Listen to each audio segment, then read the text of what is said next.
দেখে এইসব আত্মীয় স্বজনকে দেখে, এমনকি দুর্যোধন প্রভৃতিকে দেখে হাজারো ভাই তো বটে, জ্ঞাতি ভাই হলেই বা ভাই, এত মানুষ সব নিশ্চিহ্ন হয়ে যাবে, হয়ে তার যেন একটু মোহ, এদের সকলে মেরে ফেলতে হবে। এতে তার বুদ্ধি তাকে গ্রাস করলো, সেই মোহ গ্রাস করে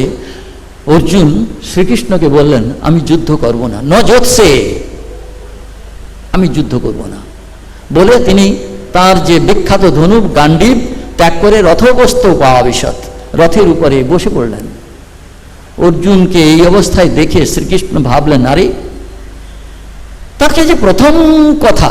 কুতস্ত্বা কস্মলমিদম বিষমে সমুপস্থিতম, তোমার এই বিষম সময়, এটা ভালো সময় নয়, এটা যুদ্ধক্ষেত্র, সেই যুদ্ধক্ষেত্রে তোমার এরকম কস্মলম, কস্মলম হচ্ছে মনের